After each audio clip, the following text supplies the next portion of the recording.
Hi everyone, it's Miss Megan here once again and welcome back to my YouTube channel. In today's discussion, I will share with you some advanced English phrases that will help you put more color in your daily conversation.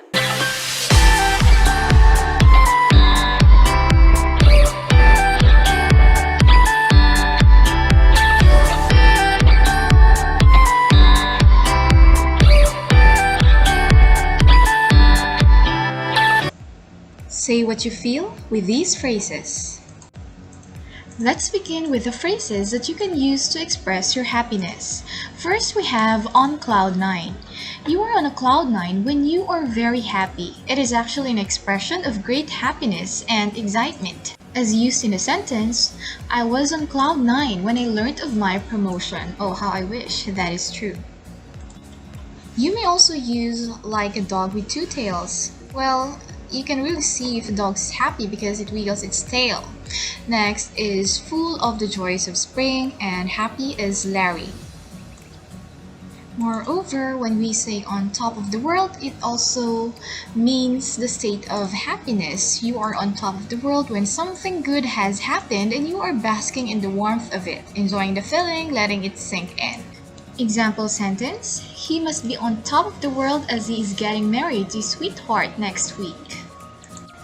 Over the moon also is used to express a general state of happiness, and it is used when something good happens to you or someone close to you and there you are just over the moon. Example, Lakan is over the moon because he's going back to Dubai next year. When you have just achieved a goal or somebody you love does that, well, you may say that you are in seventh heaven. Example, Rahul is in seventh heaven. His book is getting published tomorrow. Now, these are the idioms or phrases in English that we can use to express ourselves when we are sad. So instead of saying you're sad or you're in sorrow or in pain, we may say down in the mouth, down in the dumps, reduced to tears, lump in your throat, and feeling blue or to have the blues. Example, down in the mouth is used to express sadness. That means you look unhappy. It comes from the fact that the corners of the mouth are usually turned down when a person is sad. The idiom is never used to describe oneself. It is always used to describe another person. Example, she seems to be down in the mouth because she failed her exams.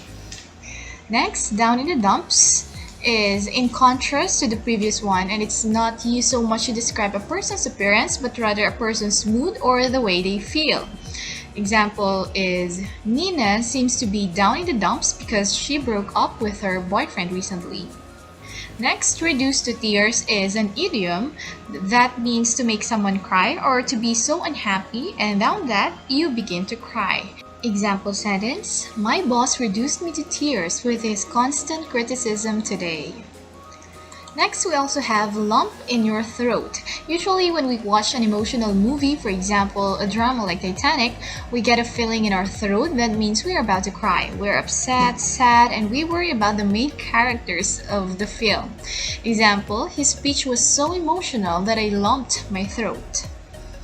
And we also have feeling blue or to have the blues. Well, this is pretty common to all of us.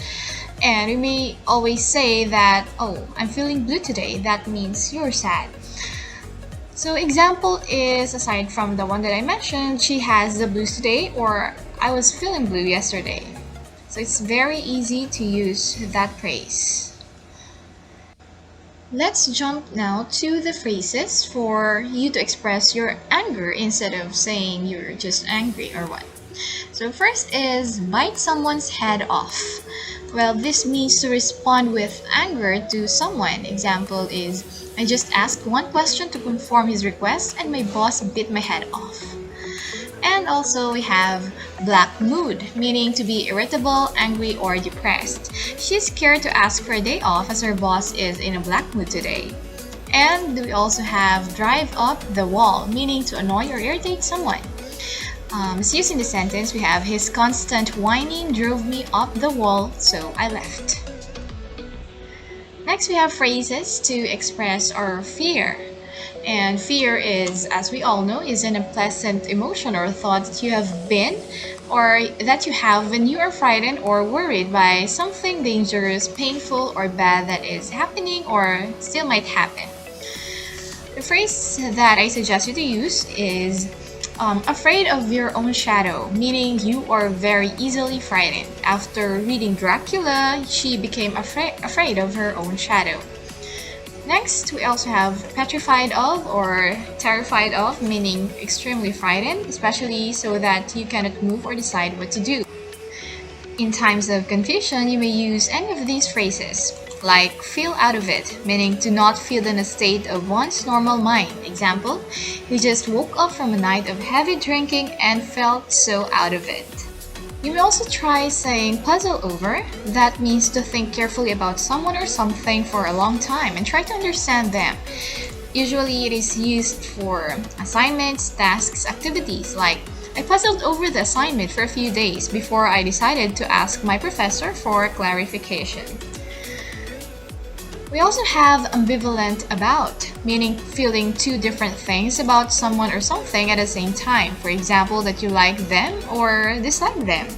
He's ambivalent about quitting his job to start his own business. He wants his freedom, but there are risks. There you have it, guys. Thank you so much for watching this video. By the way, those phrases that I shared with you were just taken from the internet, and of course, I give the credit to their respective authors. So that's it for today, and I'll see you on my next videos. Bye! What happened to us? What happened to all the love we always took for granted? Are we stranded? Is it too late? Is it too late to color feelings that have faded? Complicated.